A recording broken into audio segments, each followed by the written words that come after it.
시작하겠습니다. 안녕하세요. 네. 지금 프린트가 두 가지가 있는데 오늘 일정이 어디까지 나갈지 몰라서 일단은 두 개를 가져왔고요.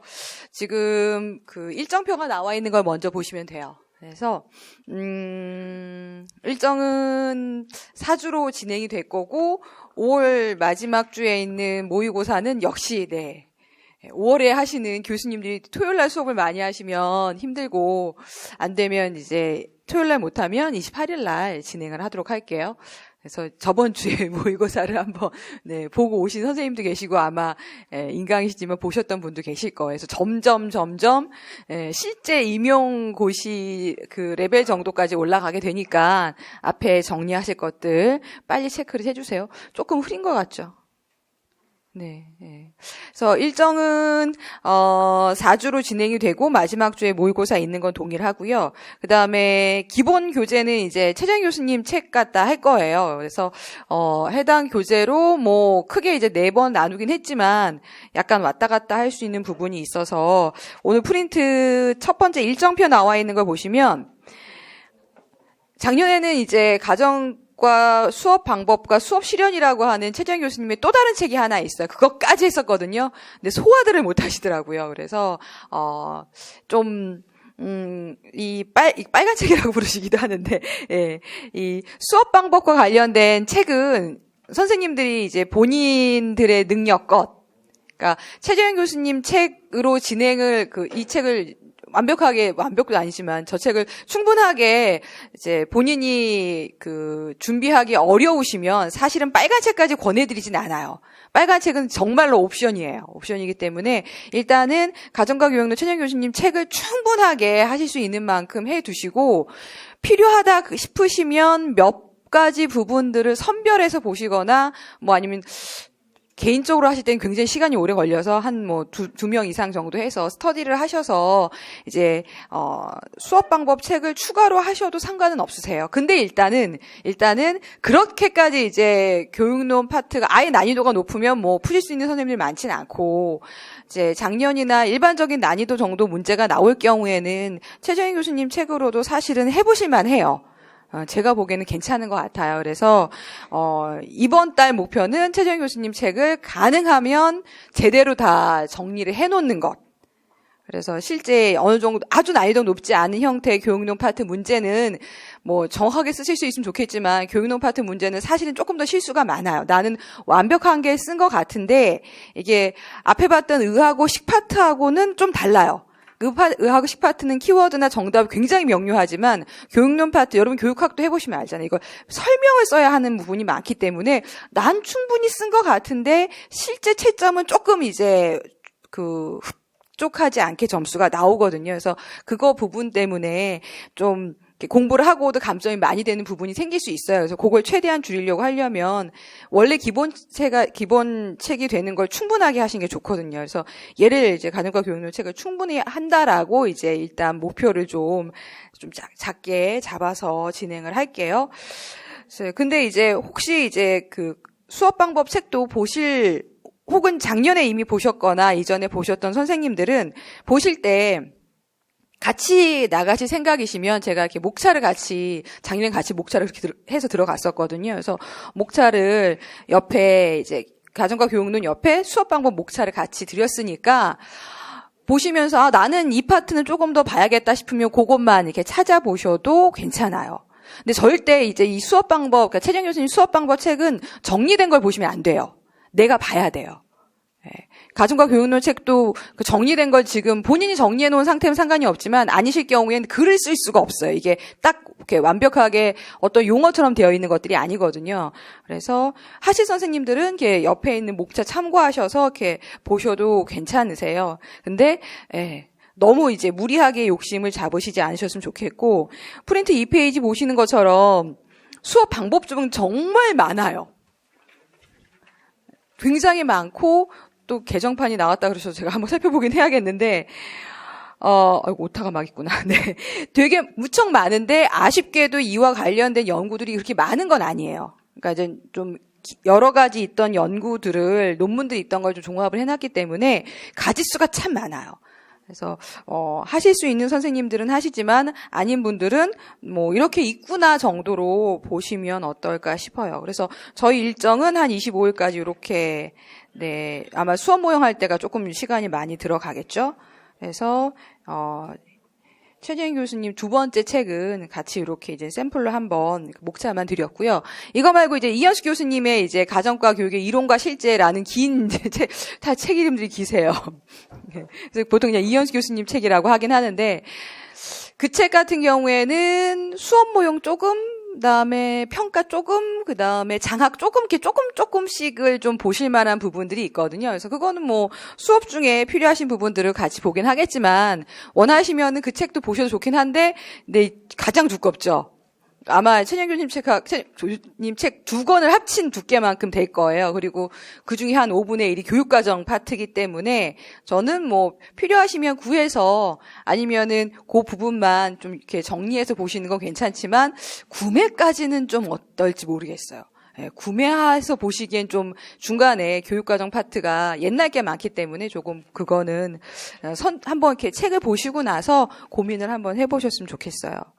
자, 그래서 이제 이렇게 일정이 진행이 되는데, 이전 거는 이제 제가 이제 심화 과정 교재를 냈기 때문에 제가 이제 넣고 싶은 거 넣고 빼고 싶은 거 뺐는데, 이제 교육론 책은 제가 그렇게 할 수가 없어요. 네. 그리고 가정과 교육론 책들은 몇 건이 안 되기 때문에 거의 이제 거의 표절이 돼버리는 셈이죠. 그래서 그냥 이 최정 교수님 책을 쓰는데, 그래서 선생님들 조금 준비하실 게 있어요. 제가 올해 그 기출문제집을 안 내잖아요. 그래서 준비물은 일단 다음 시간에는 이제 2015 가정과 교육과정을 해야 되는데 없어요, 여기에. 이게 2009예요. 저 15를 꼭 내주셨으면 좋겠다 하는데 15를 안 내주셔가지고 여전히 2009 교육과정이 들어가 있지만 작년부터 아시겠지만 15 버전이 나오고 있죠.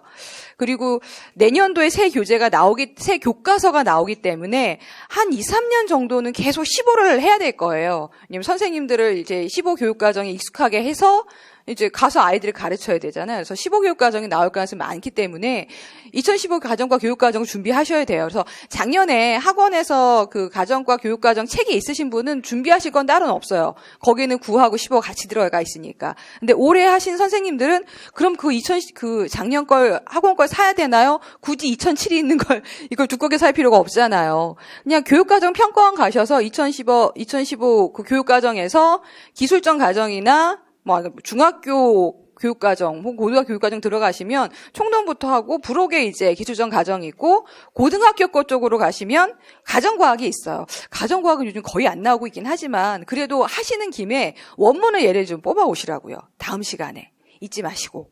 그래서 총론하고 그다음에 강론하고 그러니까 그 기본과정 때 총론을 얼추 봤어요. 틀을 어떻게 흐름이 되는지 한번 봤었는데 그래도 다시 한번 이제 봐야 되니까 총론 강론을 뽑아 오시고 제가 드리는 거는 그걸 요약본으로 드려요. 제 거는요. 근데 이제 요약본으로 보시면 이게 어디서 어떻게 요약이 됐는지 모르시더라고요, 선생님들이. 그래서 원문이 익숙하신 선생님들은 그냥 이제 요약본을 보셔도 찾아서 쓰실 수가 있는데 아니신 분들은 좀 어려우세요. 그래서 교육과정 평가원에서 프린트해 오시면 돼요. 네. 프린트할 때 조금 두껍긴 한데 몇 페이지 될까? 한 50페이지 될까요? 가정과까지 하시면 조금 그렇게 될 수는 있어요. 왜냐면 총론 파트 있고 강론, 이제 중학교, 고등학교 그리고 이제 가정과학 이렇게까지 해서 4가지 영역이 되거든요. 그래서 이것도 제가 올려드릴까 했는데 이거 혹시 또 저촉이 될까 싶어서 그냥 교육과정 평가원을 쉽게 뽑으실 수 있으니까 한글 파일도 있어요. 그래서 이제 중간에 필요 없는 거 날리시고 하셔도 괜찮으니까 요걸 하나 해오시고요. 자, 그 다음에 최정 교수님 책에 객관식 기출 문제가 있는데 다 있지가 않아요. 네, 전 객관식 기출문제를 다 넣었나 싶어. 처음에 저는 따로 이제 기출문제집을 썼었으니까 안 봤다가 지금 보니까 너무 많이 빠져 있어요. 그래서 저희는 이제 객관식 기출문제부터 이제 최근 서술형 문제들을 보잖아요. 그래서 2009년부터 2014년도까지의 교육론 파트의 그 교육론하고 교육과정 파트의 기출문제를 선별을 하세요. 선별하실 수 없으실 것 같으면 그냥 갖고 오세요. 아니면 교육론 파트, 교육론입니다라고 하는 것만 뽑아서 오셔도 상관없으세요. 프린트해서 잘라 오든, 이렇게 캡처해가지고 이렇게 정리해 오든, 뭐 상관없으니까 가지고 오셔야 돼요. 답은 객관식이니까 있겠죠. 그 답도 체크해가지고 오세요. 이거 제가 프린트로 드릴 건 아니에요. 네. 그래서 9년부터 13년도까지 객관식 문제, 교재 뭐 있는 건 두고 뭐 빠진 것만 해오겠다 할 상관은 없으시긴 하는데 왔다 갔다 복잡하시면 그냥 해오시면 돼요. 그다음에 2014년하고 2017년 서술형도 역시 네, 교육론 영역을 위해 서술형 갖다 이제 그 기출 연습을 하긴 하겠지만, 여기 자료가 없으니까 프린트를 해가지고 오시면, 교육론 파트만 해가지고 오시면 좋겠어요. 그래서 요거는 뭐, 네, 그냥 내일 해요. 내일 공부 안 할 거죠. 어린이날이지만 선생님도 공부 안 할 거잖아요. 그러니까 어린이날 해요. 프린트 하는 거 해요. 그냥 프린트 돌려놓고 그냥 쫙 해가지고 뽑아놓고, 예, 일요일날 5일이든지 뭐 하든지 간에 가지고 와서 하세요. 객관식 문제는 답이라도 체크해가지고 오시도록 하세요. 그렇게 하면 이제 수업이 진행이 될 거예요. 자, 그 다음에 이제, 직강 같은 경우에는 이제 인강 선생님들도 마찬가지긴 한데, 가정과 교육론 책을 매번 이걸 들고 다닐 수는 없어요, 우리가. 얘를 뭐 시험 전까지 갖고 가신 선생님도 있긴 한데 뭐 이런 뭐 서브노트나 문제집 같은 게 이제 한 7권이 생기기 시작하면은 뭐 정말 캐리어 끌고 가셔야 돼요. 캐리어 끌고 가신 선생님도 계셨거든요. 근데 요즘엔 또 그거를 못 가게 혹은 못 보게 하는 그 시도가 많기 때문에 못 가져가실 수도 있어요. 그래서 얘를 줄일 거예요. 얘를 압축본을 만들 건데 제가 만들어 드릴 수는 없어요. 네, 불법이기 때문에 안 되죠. 그래서 인강의 선생님들은 인강 내에서 온라인상으로 스터디 구하셔도 괜찮고 우린 여기서 할 거예요. 그래서 저는 한 3팀이면 될 것 같긴 하거든요. 그래서 이제 구체적인 방법은 수업 끝나고 말씀드리긴 하겠지만 한 3팀 정도 해서 수업 나가는 거를 예습이 아닌 복습 형태로 해서 이제 뭐 한 5분이시면 5부분을 분할을 해서 이제 압축을 할 거예요. 그래서 그 팀에서만 공유를 하는 걸로 해서 할게요. 뭐 이거는 뭐 괜찮겠죠? 네. 그래서 이미 있으신 선생님들 안 하셔도 돼요. 있는데 굳이 내가 또 한 번 워드를 칠 필요 없고 그냥 공부하면 되잖아요. 근데 안 하시고 없으신 분들만, 없으신 선생님들만 모아서 이제 각자 분할해서, 그러니까 이게 4분의 1씩이 나갈 거니까, 물론 거기다 뭐, 이현수 교수님 거 조금 더 들어가면 더 들어갈 수 있겠지만, 4분의 1씩 나가기 때문에 분량이 아주 많지는 않아요. 그래서 복습 겸 해서 정리도 하고, 다른 스터디원이 주신 것 같다 같이 모형 보면서 선생님들이 필요하시면 추가 거기다가 워딩을 더 하셔도 괜찮으시거든요. 그래서 그 작업을 직강에서 이제 매주 할 거예요. 그래서 그거 팀을 하나 또 오늘 수업 끝나고 나서 구성을 하도록 할게요. 그래서 뭐 밴드 형식으로 하시면은 크게 자료 이렇게 교환하시는 거 어렵지 않다라고 하시니까 밴드를 하시든 뭘 하시든 간에 그렇게 팀으로 하고 저희 이제 조교 선생님 중심으로 해서 3팀 정도로 구성할게요. 원하시는 분들만 하시는 거예요. 원하지 않는데 하실 거 아니고, 이 자료는 가능하면 딴 사람 주지 마시고, 그냥 여기 팀 안에서 하시고, 온라인도 나 이렇게 만들었다 하고 나중에 팔지 마시고, 그냥 선생님들 그냥 갖고 쓰세요. 뭐 그걸 팔아요. 이 작업은 혼자 이걸 압축하려면 시간은 많이 걸리는데, 효과가 좀 떨어져요. 근데 내가 조금 압축하고 다른 사람 것들을 덤으로 보게 되면 공부할 때 압축할 때 내가 이제 정리한 그 구조가 있어서 다른 선생님 거 보실 때 그걸 수정하기가 손쉬워요. 근데 이미 압축해 놓은 걸 보게 되면 그 사이에 이제 누락이 된 부분들 있죠. 공란이 생긴 부분들을 본인이 못 채워요. 그래서 정리해 보실 필요가 한번, 혹은 이제 서술형 문제는 이만큼의, 특히 교육용 파트 이만큼 이론 있는 걸 내가 구성해서 내가 써야 돼요. 그러니까 그 작업의 연습을 하기 위해서도 해보실 만하니까 요 책 갖다가 한번 해보시고, 뭐 이렇게 한 달 해보고 나니까 해볼 만해. 그러면은 최정 교수님 2번째 책 갖다 해보실 수 있는데 권해드리진 않아요.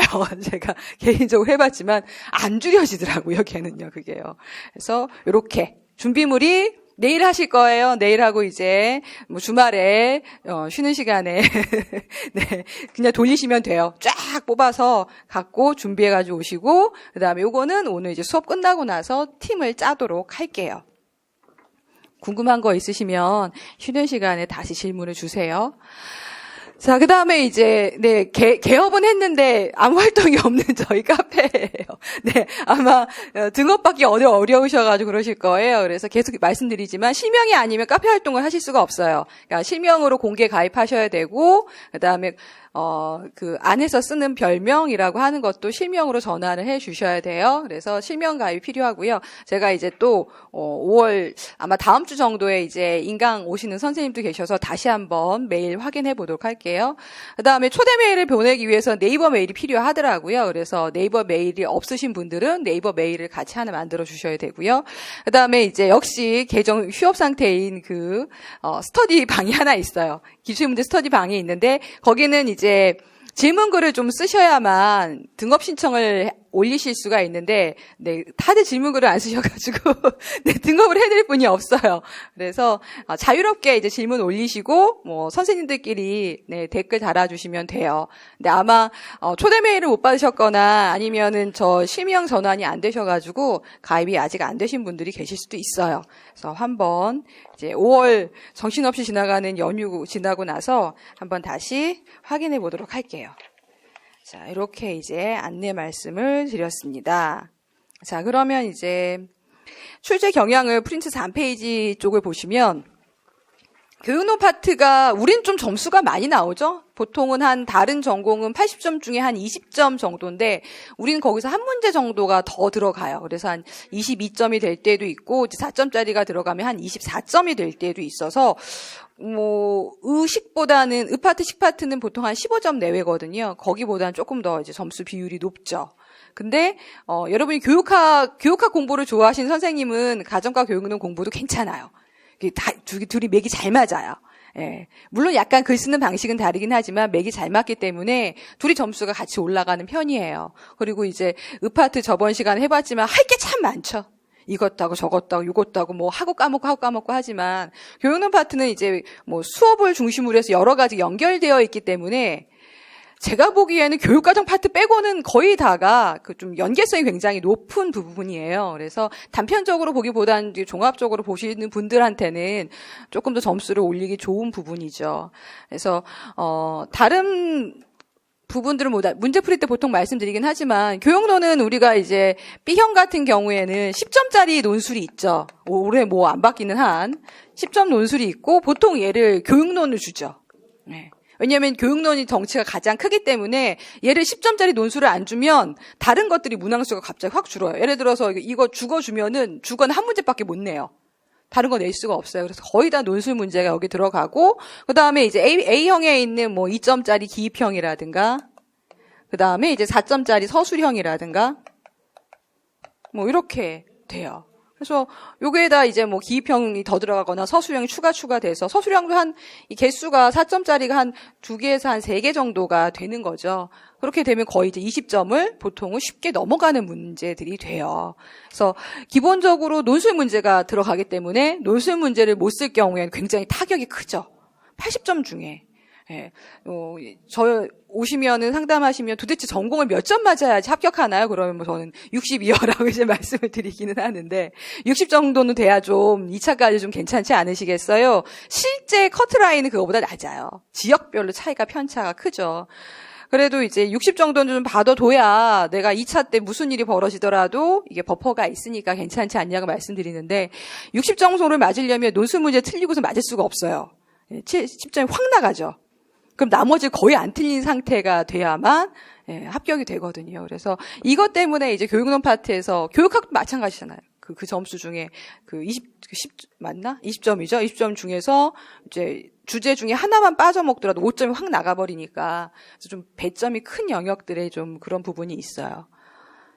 근데 지금 논술을 쓰실 연습을 하시긴 쉽지는 않으실 거예요. 최근에 논술은 좀 구조를 굉장히 잘 줘서 그러니까 20점짜리 교육학을 10점으로 압축했다고 생각하시면 쉬워요. 그러니까 교육학이 구조 점수가 3점인가요? 5점인가? 그렇죠. 구조 점수가 5점이고 나머지가 15점이잖아요. 그러면 전공은 구조 점수가 한 1점 정도 된다고 보시면 돼요. 그럼 나머지가 9점이죠. 그럼 3점짜리가 3개 정도가 붙어 있거나 한 4점짜리가 한 2개, 4.5점 이렇게 정도 붙어 있다고 생각을 하시면 돼요. 그러니까 서술형 문제 연습을 하시면 서술형 문제를 한 2개나 3개 붙인 거에 서론과 결론을 넣으시면 돼요.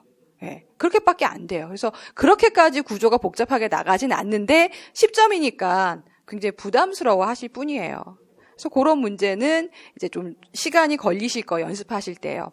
그래서 사실은 이제 서술형을 잘 쓰시면 논술형은 크게 무리는 없어요.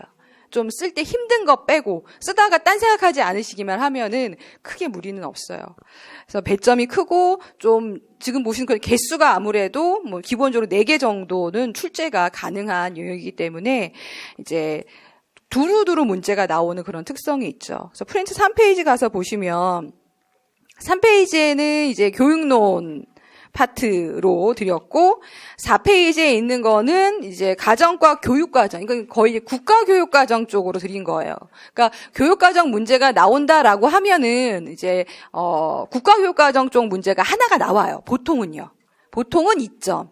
2점인 게 다행이에요. 2점 아니면 정말 이거는 암기 문제이기 때문에 배점이 커지면 힘들어요. 그래서 이제 거의 그 경향들이 지금 4페이지에 같이 국가교육과정 경향이 있는데 국가교육과정은 일단은 서술형이 된 후부터는 지난 교육과정이 별 도움이 안 돼요. 그러니까 객관식 문제 때는 지난 교육과정을 연결을 해서 뭐 6차 때는 어땠고 뭐 그다음에 뭐 15개정 때는 어떻고 뭐 이렇게 섞어낼 수 있거든요. 여러 시기의 교육과정을 섞어내는데 서술형이 되고 나서는 그렇게 내기가 어려워졌어요. 그래서 그냥 한 교육과정이에요. 9년 것만 내거나 15년 것만 내거나 이렇게 돼요. 그래서 지난 교육과정에 있는 기출문제가 도움이 별로 안 돼요. 그냥 이렇게 문제를 내는구나라고만 확인하시면 돼요. 그러니까 앞에 이제 읍파트, 식파트 하신 선생님들은 읍파트, 식파트의 객관식 문제가 굉장히 도움이 많이 되잖아요. 아, 이렇게 질문을 쓰고 이렇게 말을 쓰고 이게 중요한 그 요소구나라는 걸 파악하는데 교육과정에서는 객관식 문제 뭐 6차 때 뭐가 나왔는데 그거 외우시면 큰일 나요. 큰일 나요. 그거 외우면 15개 기억이 안 나거든요. 이건 이해의 차원이 아니라 암기의 차원으로 넘어가는 경우가 많기 때문에 그냥 그렇구나라고 보고 가시지 그걸 이렇게 지문을 따서 이렇게 중요하게 막 카드로 만들어 외우시거나 뭐 그러실 필요는 전혀 없으세요. 반면에 이제 그 3페이지에 있는 가정과 교육론 쪽은 객관식 문제가 아주 마음에 들진 않지만 그래도 좀 보실만 해요. 왜냐하면 객관식 문제는 양이 많아요. 역시 선타형의 특징은 한 문제에다가 정말 욕심부리면 한 10가지 주제도 담을 수 있는 어마어마한 그 녀석이거든요. 그래서 굉장히 많은 주제를 객관식 문제에서 담고 있는데 하나 조심하실 거는 이제 객관식 문제에 이제 교육학적인 부분들이 들어가 있어요. 객관식일 때. 근데 서술형일 때는 확실히 문항수의 제한이 있기 때문에 그런 형태가 나오긴 좀 어려워요. 그래서 그거를 감안해서 보시면 좋겠어요. 자, 그래서 3페이지에 여러 개로 나눠드리긴 했지만 한 4문항에서 5문항이 나온다라고 생각하시면 최근 기출 서술형을 쭉 뽑아보시면 이번에 가서 뽑아보시면은 바로 보이실 거예요. 기본적으로 수업 모형이 나올 수밖에 없어요. 그다음에 평가가 나오겠죠. 그렇죠? 그리고 많이 나오는 게 우리가 이제 교육과정인데 국가교육과정 말고 가정과라고 해야 될까요? 가정교과라고 할까요? 여러 가지 명칭들이 있긴 한데 가정과 교육 이렇게 할까요? 교과 교육이니 하니까. 그러니까 학교에서 만드는 그 교육과정을 만든 배경 이론이에요. 그래서 가정과 교육과정에 대한 부분이 하나 연계가 되죠. 그래서 일단 이렇게 3개예요.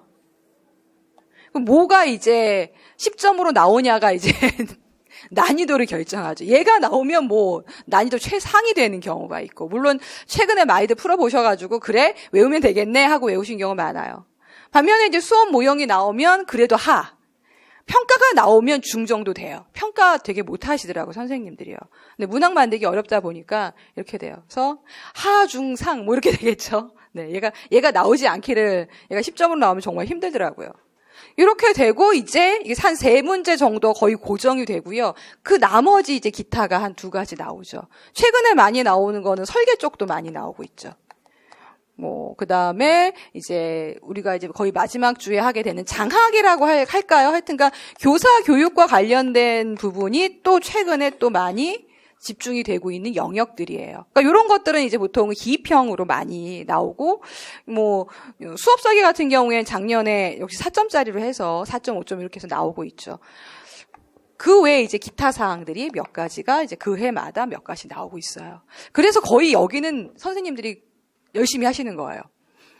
근데 수업 모형은 교육학하고 많이 이제 매칭이 되는 부분이 있고, 평가 쪽 같은 경우에는 일반 평가 방법은 매칭이 잘 되는데, 이제 수업을 갖고 평가할 때는 이제 전공 쪽으로 오셔야 조금 하실 수 있고요. 여기는 거의 이제 우리 교과밖에 못하는 부분이 되는 게 여기죠. 그리고 오늘 여기 나가니까 이제 머리가 터지실 거라고 생각을. 저는 이걸 어떻게 쉽게 하면 좋을까 하는데 저도 잘 방법을 모르겠어요. 그다음에 설계 모형은 지금 계속 한 3번의 모의고사에 걸쳐서 ADDI하고 그 안에 거를 계속 했어요. 우리가 그러니까 3번에 걸쳐 했으면 좀 얼추 좀 외워야 되지 않을까, 선생님들? 네, 3번의 모의고사를 했으면 얼추 외워야 되는데, 난 3번의 모의고사 안 했어 하실 수 있어도 빨리 해주시면 좋겠어요. 장학은 우리는 안 했죠? 근데 장학은 어렵게 나오지는 않겠더라고요. 어렵게 나오려면은 장학과 관련된 자료들이 좀 통일성이 있어야 되는데 그렇진 않아. 그러니까 이현수 교수님 책, 최영 교수님 책 2개 모두 다 일관성은 별로 없어서 그냥 거의 기입 정도 나올 거고, 이제 기타가 이제 뭐 수업 목표, 매체 이런 것들, 뭐 동기 유발, 뭐 이렇게 조그맣게 나오는 정도밖에 없죠. 이렇게 돼요. 네. 그래서 오늘은 얘를 이제 이 큰 녀석을 할 거죠. 그래서 3페이지에 있는 가정과 교육 일반하고 교육과정 파트를 보시면, 가정과 교육 일반에서는 뭐 실천적 추론 과정, 행동 체계의 분류, 뭐 이런 것들 같이 말씀드리긴 했어요. 그러니까 얘가 가정과 교육 일반 중에 가정과 교육 관점이란 파트가 있거든요. 그 파트를 여기 넣어야 할지 교육과정에 넣어야 할지 굉장히 애매해요. 네. 왜냐하면 교육과정 모형으로 이제 보빗의 모형이 있고, 그다음 브라운의 모형이 있어요. 이제 보실 거면은. 그다음에 브라운의 모형의 근간이 되는 이론으로 하버마스 이론이 있는데, 하버마스 이론은 교육과정 모형은 아니고 그냥 이론이에요. 그래서 이걸 철학으로 놓고 보빗하고 브라운은 빼야 되는지, 이걸 셋을 합쳐야 할지가 조금 애매하는데, 하여튼 여기서 요 파트에서 뒤에 이제 PPT에 같이 나올 거예요. 그러니까 3가지 행동 체계라고 하는 게 이제 계속해서 최근에 많이 나오고 있죠. 한 3년 거의 연속 나온 것 같아요. 그다음에 이제 교육과정의 유형이에요. 유형 모형에서는 역시 이제 브라운 모형하고 보빗 모형이 있는데, 역시 많이 나오는 거는 보빗이 제일 많이 나오고 있죠. 역시 이것도 한 3년 정도 연속해서 나오고 있어요. 3년 연속 나오더니 이제 다시 3가지 행동체계로 넘어가고 있긴 한데, 3가지 행동체계 관련해서 또 3가지 질문이라고 하는 게 있어요. 행동체계별 유형에서. 요거 최근 한 2년 사이에 다시 작년 문제도 나왔고요. 그래서 돌고 돌아요. 돌고 도는데 잘 안 써져요. 그 표현이. 근데 이게 무슨 대사 증후군 하면서 딱 용어를 쓸 수 있는 그런 게 아니라 굉장히 좀 이렇게 뭐라고 해야 되죠? 풀어 쓴 듯한 설명이기 때문에 선생님이 쓰셔도 이게 맞는지 틀리는지 찾기가 굉장히 어려워요. 그래서 최대한 자기 말로 쓰긴 하지만 정 안 되실 경우엔 전공서에 있는 중요한 목글, 그걸 설명하는 하나의 목이죠. 그 문구를 그냥 외우셔야 할 수도 있어요. 최종 단계에서는. 그래서 선생님들이 서브노트를 하시든지 뭐 이렇게 압축을 하시든지 그 과정에서 내가 쓰기 좋은 표현들을 좀 이렇게 단락들을 몇 개 잡아주시면 좋아요.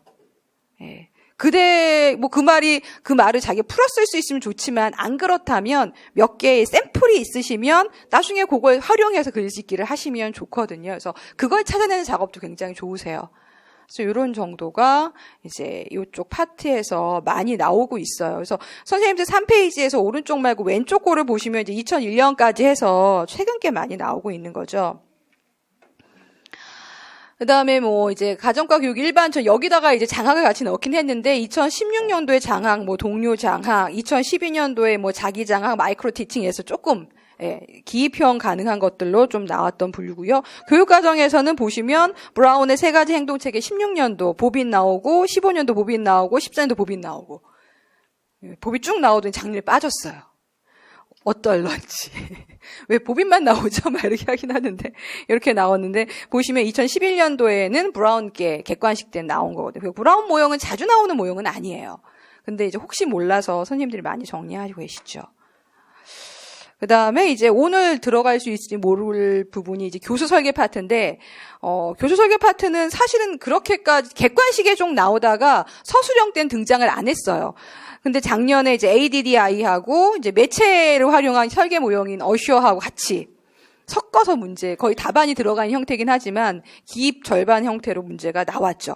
그래서 이제 교수 설계를 이제 배점 하나로 활용하시려는가 보다라고 이제 추측 중이에요. 설계 파트가 점수를 주기 좋아요. 단계명이 명료하기 때문에 단계명 하나 주고 나머지 2점은 뭐 서술을 쓰게 하면 좋아서 이제 좀 문제를 내기 좀 편한 게 있어요. 그 다음에 2015년도에는 학습 목표에서 메이거가 나왔었고, 14년도에 악스 나오고, ARCS죠.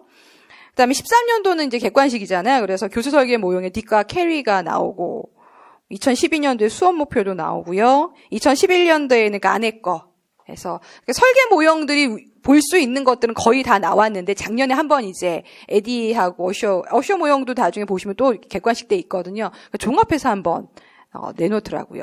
근데 그런 유형이 사회과에 참 많아요. 사회과는 설계 모형들을 2개 이상 혹은 심지어 3개까지 섞어서 내요. 객관식 때부터 그게 굉장히 많이 유형이 있었는데 그런 걸 한번 또 전공에서 지금 사용을 했더라고요. 자, 그 다음에 이제 다음 시간 후반 혹은 그 다음 시간에 갈 수 있는 게 수업 모형인데요. 수업 모형은 뭐 지금 선생님들 토의법, 협동학습, 프로젝트, 그다음 역할극 한 4가지 모형은 한 3번 정도 돌렸어요. 기억이 안 날 수도 있지만 가장 기본이고 나오면 합격생들은 안 틀리는 모형이에요. 4가지가. 단계, 특징, 뭐 간단한 사례 쓰기, 뭐 효과 쓰기 이거 안 틀리세요. 그래서 지금 준비가 안 된 선생님들 그걸 하고 오셔야 돼요. 우리는 이제 그걸 또 한 번 더 해서 들어가는 게 이제 실천적 문제 중심 수업, 그러니까 추론 과정에 나오는 수업 모형이 나오면 작년 문제도 나왔지만 굉장히 어려워하세요. 역시 이제 교육 과정하고 같이 연결돼서 난이도가 올라가는 모형 중에 하나죠. 해가 크고. 그 다음에 이제 2016년도에 나온 게 이제 PBL 모형이라든가, 그 다음에 이제 2015년도 나온 오슈벨 선행조직자 모형 이런 것들은 좀 복잡해요.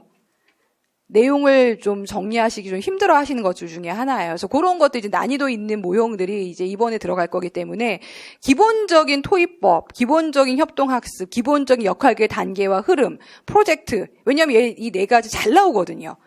그 기입형으로 나오든 서술형이 나오든 모든 전공에 자주 나오는 영역들이기 때문에 기본 중에 기본이라고 보시고 꼭 하셔야 돼요. 근데 우린 거기다 난이도가 한 단계 올라갔을 때 모형까지 들어갈 거예요. 그래서 굉장히 많죠. 교수학습 쪽으로 가게 되면 이렇게 단어들이 많은 이유가 많이 나와요. 뭐 많이 나오면 충분히 2문제도 나올 수 있는 영역이에요. 그 다음에 이제 평가 쪽이 쉽게 나오다가 작년 문제는 안 어려웠는데 그냥 루브릭이 답이었기 때문에 루브릭을 쓰라 그럴 줄 알았더니 루브릭이 답이어서 정말 평가 쪽은 쉬운 문제가 나왔어요. 근데 이제 루브릭을 건드리는구나라는 생각이 들어서 살짝 걱정되기는 하는데 뭐 2014년도에는 성취평가 제가 등장을 해서 같이 나왔고 그 다음에 2016년도에는 평가 도구의 명칭을 쓰는 건데 이때의 이현숙 교수님 책이 개정판이 나오면서 그 답안지가 사라졌어요. 그래서 지금 2016년도에 저 답안을 개정 전으로 답안을 해야 할지 개정 후판으로 해야 할지가 굉장히 애매해요. 보기에 아마 왈가왈부가 많아서 바꾸신 것 같긴 해요. 그래서 그런 것들. 그래서 일단 쉽게 나오면 평가법 방법들에 대한 명칭이나 간단한 특징이에요. 그거는 안 어려워요. 교육학에서 하시는 거 별 차이 안 나요.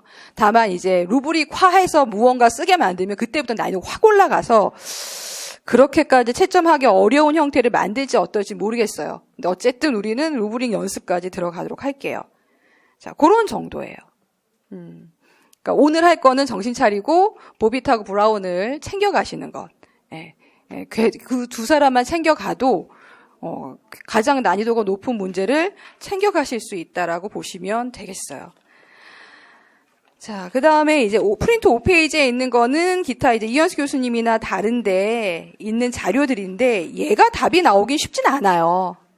얘가 답이 되기 쉽지는 않지만 필요하시면은 한 번씩 읽어보시면 좋으세요. 요거 앞에 경향 말씀드린 거고요. 자, 그래서 이제 최재형 교수님 책에 있는 가정과 교육론 가면, 가정과 교육론 책은 지금 우리가 이제 3장이라고 나와 있지만 이 3장이 굉장히 많은 내용을 담고 있어요. 이 3장이 굉장히 많은 내용을 담고 있으니까 책을 한 권 더 쓰셨잖아요. 수업 방법이라는 책을 한 권 더 쓰신 거 여길 빼가지고. 뭐 교수 매체는 별거 없고요. 얘는 정말 대일의 경험의 원칙 하나면 끝나는 것 같긴 해요. 그래서 이제 오늘 철학하고 교육과정 유형. 근데 여기 이제 2015 교육과정은 다음 시간에 선생님이 프린트를 가지고 오셔야 돼요. 그래서 잘 진행이 되면 이제 여기서는 그 교수학습 방법 안에 수업 설계가 들어가 있거든요. 그래서 수업 설계까지 들어갈 수 있으면 같이 보도록 할게요. 그리고 다음 주에는 여기서 못한 이제 2015 교육과정 하고, 그 다음에 설계 마저 하고 수업 모형 중에 아마 실천 문제 중심 거의 이제 첫 2주를 후두둑 지나갈 수도 있긴 한데, 제가 좀 질문을 많이 받고 좀 수정을 하려면 어려운 걸 먼저 해야겠더라고요. 그래서 그거 들어가고, 그 다음에 나머지 2주는 수업 모형하고 평가하고 기타.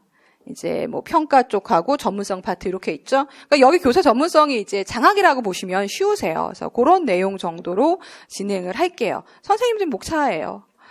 그래서 1장에 있는 게 단어들은 이래요. 이 책을 처음 보시는 선생님들은 목차부터 꼼꼼히 좀 보셔야 될 거예요. 맥을 잡으셔야 되니까.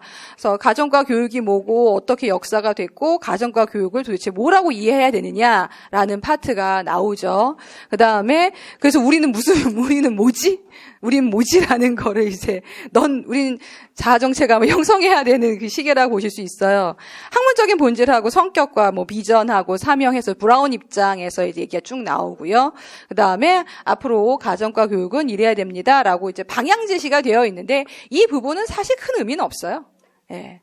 이거는 이제 큰 의미는 없고 우린 이제 1번하고 2번 정도를 볼 텐데 여기서도 사실은 답안으로 나오기는 좀 어려운 내용들이 많죠. 자, 그래서 1장에 이제 연계를 해서 이거 1장에 넣을지 저는 정말 이거를 교육과정하고 한번 섞어야겠다 생각이 들긴 하는데 브라운이 나오지만 브라운이나 하버마스가 나오긴 하지만 하버마스를 상세히 설명하고 있는 편은 없어요. 예, 그러니까 3가지 행동 체계라고 하는 거 정도를 소개를 이제 해요. 그래서 2014년도하고 2005년도부터 등장을 했거든요. 그래서 그 교육과정 평가원 기출문제 중에서 아주 저는 지금 객관식 문제부터 최근 서술형을 보라고 말씀드리는데 궁금하시면 그 이전 거를 보셔도 상관없긴 해요. 근데 이미 충분히 많이 최근 모형에 많이 반영이 됐어요. 그러니까 2005년도에 나오고 서술형에 객관식 때 한번 나왔죠. 2014년도 문제는 3가지 행동 체계인데 보빗에 있는 교육과정 모형이랑 연계가 되는 거였어요. 그 다음에 지금 최근 16년, 17년도는 3가지 질문을 하려면 3가지 행동체계를 아셔야 되거든요. 그래서 3가지 행동체계랑 연계해서 3가지 질문. 해서 계속해서 하버마스의 3가지 행동체계, 문제에서는 왜 브라운이라고 나오는데 브라운 거랑 하버마스 다른가요? 라고 하면은 하버마스가 먼저 이제 브라운은 이거를 자기 논문에 응용을 했기 때문에 이제 브라운의 이제 3가지 행동체계라고 시험 문제에 많이 나오는 거예요. 옛날에 이제 하버마스 걸로 했었거든요. 그래서 이렇게 굉장히 많죠. 그러니까 3가지 행동 체계를 명확하게 아시는 것, 당연히 쓸 수 있어야 하는 것, 그리고 객관식 문제 한 번은 이제 그 하위에 있는 요소들까지 한번 보는 문제가 나와서 채점하기 힘들어서 그 하위 요소까지는 잘 안 내시는 것 같긴 하더라고요. 요게 하나 있고요. 그 다음에 철학적 관점이라 그래서 객관식 문제가 한 번 있는데 이 문제 굉장히 왈가왈부가 많으셨던 문제예요. 그래서 이거는 교육과정과 관련된 또 배경이론이 필요해서 그냥 간단하게 보도록 할 거예요. 그 다음에 이제 가정과 교육의 개념에서 가정과 교육이 뭐예요? 라고 해서 옛날 99년 그리고 처음 그 객관식 문제 나올 때 한 번 등장하고 나서는 건들지 않고 있어요. 채점을 하기 힘들어요. 그래서 중요한 키워드 정도 한번 보면서 정리를 하도록 할게요. 자, 오리엔테이션인데 이렇게 됐어요. 자, 그래서 챕터 1에서 처음 부분이 이제 가정과 교육의 기초라고 나와요. 그래서 이제 어떻게 되어 있냐면 가정과 교육은 가정학은 아니잖아요. 그래서 가정교과가 뭐예요? 기수전 가정교과가 뭐예요? 라는 교과의 의미하고, 그 다음에 가정과 교육이 미국과 한국에서 어떻게 발전해 왔는지가 쭉 들어가 있어요. 크게 의미 있진 않아요. 그냥 그렇구나 하고 보시면 돼요. 그 다음에 그럼 가정과 교육이라는 게 뭐냐라는 걸 찾기 위해서 이제 PCK 개념이 나오죠. 이거 PCK 개념도 여기 사회과에서도 많이 쓰는 개념이에요. 그러니까 우리가 지금 지난 2달 동안 배운 게 의생활, 식생활, 그 의파트하고 식파트잖아요. 그것도 학교에서 가르치긴 하죠. 얘하고 지금 우리가 하는 게 뭐가 차이가 나느냐. 그리고 또 20점을 위해서 교육학 하시잖아요. 또 거기서 배우는 거하고 얘하고 또 뭔 차이가 나느냐. 그래서 그 둘과 차별화되는 그 교과 교육학 지식이라고 하는 걸로 이제 PCK 개념을 넣고 있죠. 그래서 이게 교과 교육학이 왜 존재해야 하는지를 이제 당위성을 정체감 난 이런 거야라는 걸 주장하는 부분이 하나 있어요. 같이 볼게요. 그 다음에 이제 가정과 교육은 무엇들로 이렇게 부속들이, 그러니까 시스템이 구성이 되어 있는가 보기 위해서 어원까지 가죠. 네, 이것 때문에 갑자기 아리스토텔레스까지 나와서 막 기겁을 하시는 상황이긴 해요. 아리스토텔레스가 나오고, 그 다음에 뭐 가정학의 영역 같은 경우에는 이제 하라다의 영역이라 그래서 아주 옛날 분류가 하나 있어요. 그러니까 그때는 이제 미국에서 그 공부하고 오신 선생님도 있었지만 일본에서 하고 오신 선생님들이 많으셨거든요. 그러니까 일본 학자 거 갖다가 해서 체계 분류를 하게 했는데 이걸 보는 이유는 요 분류가 아주 옛날, 그러니까 거의 한 15년 전에 이제 기출 문제가 한 번 있어서 그래요. 그러니까 그때는 체제교습책도 없었고 뭐 실천 문제 중심 이게 없었기 때문에 얘를 갖다 그냥 썼어요. 이거구나라고 했었거든요. 그래서 그랬던 시절에 이제 문제라고 보시면 돼요. 자, 그래서 이제 4페이지부터 교과 교육학의 개념하고 같이 나오게 되죠. 그래서 가정 교과에 대한 내용들이 같이 나와요. 가정과 교육의 개념하고 나오는 거죠. 4페이지 같이 있는 건데 그 많은 내용도 아이고야. 네. 잠깐.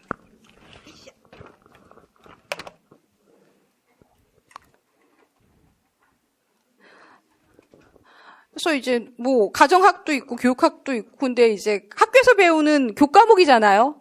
그러니까 모든 사람이 배우는 게 아니라 학교에서 배우는 교과목이잖아요. 그래서 이제 교육 이념에 기초를 하고 있고 그걸 실제 학교에서 하는 교과서가 있는 교과목으로서의 활동을 하고 있다. 그래서 이제 뭐 이 교과 활동에 대한 연구한 학문을 교과 교육학이라고 한다라는 그런 내용이에요. 이걸 쓰라고 나오거나 그런 건 아니고 그 파트가 그런 내용이에요. 그래서 가정교과 시간에 가르치고 배우는 활동에 관한 탐구 분야를 가정과 교과 교육학이라고 합니다라고 보시면 돼요. 그래서 뭐 8페이지에 가시면 뭐 이를테면 하고 나오죠. 그 말이에요. 제가 지금 여기 해놓은 게 다른 게 아니라 이를테면 가정과 교육이란 학교에서 배우는 과목인데 이제 세상을 이롭게 하고 학습자를 이롭게 하기 위해서 학교에서 배우는 과목입니다라고 정리해놓고 있죠. 그래서 그렇구나. 지금 5페이지에 보시면 마지막 단락에 있는 내용이에요. 별거 없어요. 그러고 나서는 6페이지에 가시면 교과에 대한 여러 가지 그 정의에 대해서 설명을 해놓고 있는 거죠. 그래서 상세히 하면 좋지만 네. 나중에 대학원에 오시면은 그때 같이 하도록 하지요. 자, 7페이지에 있는 가정과 교육의 역사는 이렇게 수공 열심히 저는 언제나 그 사극을 보게 되면 맨날 바느질 하고 있는 여자들을 볼 수가 있잖아요. 그래서 수공 중심으로 하다가 개화기 때 가게 되면 이화학당도 나오곤 하지만 근대 지식들을 배우게 되긴 하죠. 여성들을 위한 교육이 없다가 이제 근대 지식들을 배우게 되는 지금 9페이지 가시면 개화기 이전하고 개화기, 일제 식민지, 광복 이후기부터 해서 쭉 나와요. 그다음에 이제 식민지 시대에는 역시 여전히 이제 수공이에요. 수공이고 여성도 이제 그 인력으로서 사용을 했잖아요. 그때는 남자들은 군인 아니면은 인력이었죠. 노동력이었잖아요. 여자도 똑같이 노동력으로 쓰려면 뭘 알아야 노동력으로 쓸 거 아니에요. 그래서 그런 말 그대로 직업과 관련된 교육이 됐었고, 그래서 이제 나중에 이제 가정과 교육이 이제 해방이 되고 나서도 실업과 관련된 교육으로 많이 자리 잡았다라는 얘기가 나와요. 읽어보세요. 관심 있으시면. 네, 안 읽어보셔도 상관없으세요, 여기는요. 네, 하셔도 되고. 그 다음에 이제 나오는 파트들이 거의 다 이제 교육과정이 나오기 시작하면 12페이지부터 13페이지까지는 교육과정이 나왔어요. 그리고 교육과정에 가정 혹은 가사 이런 걸로 해서 교과목이 들어가기 시작하죠. 그럼 이제 학교에서 정규를 가르치잖아요. 그럼 이제 그 나라에서 정해놓은 철학이나 배경에 따라서 가정과 교육이 실행이 된 거예요. 그래서 이제 교육과정의 변화에 따라서 어떤 성격이 있었는지를 쭉 얘기를 하고 있는 거죠. 그래서 그런 정도가 소개가 되고 있고, 15페이지부터 있는 거는 미국 교육과정에 대한 역사고, 미국도 비슷해요. 똑같이 이제 미국은 근데 이제 예전에 중세시대 이걸 거친 게 아니라 거의 이제 그 산업혁명 시기부터 해서 갑자기 근대화된 그런 나라니까 거기서도 똑같이 여성들은 보통 집에 있었겠죠. 집안 살림을 하는 이제 와이프 역할을 하다가 역시 또 세계 대전을 겪으면서 여자들도 노동력이 필요했고, 그래서 여성에 대한 직업 교육이 들어가기 시작을 했죠. 그 다음에 이제 뭐 흑인부터 해서 여성 참정권에 대한 여성 해방운동 같은 부분이 많이 이제 증가를 하면서 이제 여성에게 직업 교육뿐만 아니라 이제 교양 교육, 뭐 일반 교육, 뭐 자유 교육 이렇게 교육학에서 부르는 부분이 있을 거예요. 그러니까 바로 소득을 벌여들이지는 않지만 분명히 이제 삶의 질을 높일 수 있는 그런 교육에 대한 부분들이 들어가기 시작을 했다는 거예요. 예, 뭐 이때만 하더라도 뭐 이런 것들 다 어떻게 전자레인지를 쓸까요? 뭐 이런 것들이 교과서에 들어가 있다라고 보시면 돼요. 이제 그러다가 이제 그 교육학적인 전반적인 분위기가 이제 달라지면서 이런 해방운동 같은 것들이 이제 생겼죠. 그러면서 이제 바뀌게 됐다라는 얘기예요. 지금의 이제 비판적인 사고를 기르는 교육으로 바뀌었습니다라고 하고 나오고요. 19페이지에 가시면 두 번째 줄에 그게 나와요. 종합하면 하고 나오죠. 그러니까 가사예요. 집안 살림을 잘하자. 근데 집안 살림을 우리 이제 다음 달에 가면은 이제 가사노동 파트가 나오지만 뭐 합리화한다. 뭐 그다음에 능률화한다. 뭐 그러면서 여러 가지 규칙이라든가 뭐 조건 같은 것들을 주잖아요. 그래서 주먹구구식으로 하지 말고 합리적으로 설계를 해서 해봐라. 능률적으로 해봐라. 라는 식으로 이제 가사 교육이 있다가 아까 말씀드린 것처럼 이제 교양, 뭐 기본적인 소양에 대한 교육들이 추가가 되기 시작을 하죠. 예. 또 거기다가 이제 점점 더 이제 우리는 진짜 지금은 덜하지만 예전 교과서에는 빨래하는 법도 굉장히 상세히 들어가 있었어요. 빨래판은 어떻게 써야 할 것이며, 네, 세탁기 사용을 잘 모르면 세탁기 사용 방법에 무슨 가전제품 설명서가 이렇게 들어가 있었거든요. 그러니까 기술 발전이 있으면서 이제 가정 내 생활이 여러 가지가 이제 기술 부분이 들어온 거죠. 그래서 그에 따른 아니면 뭐 영양이라든가 이런 거 질병 같은 부분도 굉장히 이제 뒤에 있는 그 원리 같은 것들이 많이 이제 그 소개가 되니까 그런 것들도 이제 계속 들어오면서 과학 교육이긴 했는데 여전히 이제 직업인으로서 여성보다는 엄마나 아내로서의 여성의 역할이 컸었다라는 거죠. 그렇게 하다가 이제 우리가 뒤에서 보게 되는 이제 브라운 박사가 나올 즈음에 이렇게 가도 되느냐라는 그 뭐랄까요? 이의제기? 문제제기가 있었어요. 계속 이렇게 갈 거냐? 계속 이걸 갈 거냐? 아니면 학교와 혹은 뭐 대학에서 가르치는 가정학 혹은 가정과 교육이 또 다른 정체성을 가져야 할 거냐라는 얘기가 계속 이제 시작이 된 거, 논의가 미국에서 된 거예요. 그래서 이제 이파가 둘이 이제 대결을 했죠. 원래 학문의 흐름은 그런 두 세력의 흐름이 있으니까요. 누가 이겼겠어요? 이겼단 말은 그렇지만 대세가 이쪽이 된 거예요. 그래서 여사님들이 지금 실천문제 중심을 배우고 있는 이유가 대세가 그거라서 그렇게 됐어요. 아니었으면 아마 합격하고 가시면 학교에 한 50 초후반 되시는 가정과 선생님들하고 일을 하게 되면 그 선생님들은 이걸 굉장히 많이 강조하실 거예요. 여성으로서, 엄마로서, 집안의 한 기둥으로서 이렇게. 이쪽은 별로 그건 너무 좀 가정학에서 해야 될 건 아니지 않아? 그러니까 사회비판적인 측면은 되게 좀 이렇게 약간 우리랑 안 어울려, 우리 교과랑은 안 어울려 이렇게 생각을 하세요. 왜냐하면 이 기조로 배우셨거든요. 근데 이제 그 사이에 이제 흐름이 바뀐 거죠. 그래서 어떻게 뭐 이미 뭐 일과 가정의 양립도 되어 있고 여성이 취업하는 경우도 굉장히 많고 남성이 가정 생활에 관련된 것도 많고 이번에 뭐 대선만 하더라도 그 유치원 하나 갔다가 막 표가 왔다 갔다 할 정도니까 뭐 양육과 관련된 문제가 굉장히 공적인 일이 돼 버린 거죠. 그래서 가족에 있는 일들이 공적인 영역과 굉장히 연관성이 많아지면 사회 비판적으로 갈 수밖에 없다. 그래서 이제 가정학 안에서도 자기 삶과 관련된 부분에 대해서 조금 더 비판적으로 볼 수 있는 시각이 필요하다라고 하면서 이제 들어간 거죠. 옛날 같으면 이런 거 안 나왔죠. 뭐 오해와 진실. 엄마가 해주는 밥이면 다 좋아, 뭐 이랬지만은, 이제, 다른 주제들을 이제 식품에서 다루기 시작을 하게 되니까요. 그래서 19페이지에 있는 그 두 번째 단락에 있는 말이 그 말이에요. 그냥 3줄 정도가 있죠. 그리고 이게, 한국 사회에 있는 가정과 교육도 비슷한 부분으로 들어가요. 그래서 이렇게 바뀌어왔다. 그래서 가정과 교과는 학교에서 가르치는 교과이다. 그쵸? 교과이다. 교과가 뭐냐라고 봤고요. 근데 가정과 교육이 어떻게 변화해 왔는지 봤더니 이제 그러니까 비판적인 시각까지 왔다라고 보시면 돼요.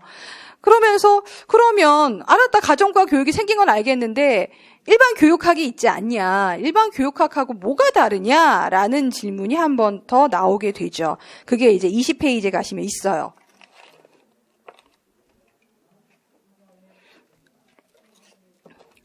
그래서 가정과 교육의 이해하면서 20페이지에는 뭐 교과 교육학의 이해 이렇게 들어가 있죠. 그리고 요 모양은 22페이지 가시면 PCK에서 이렇게 나와요. 그러니까 옛날에는 이거라고 생각했어요. 가정과 교육은. 네.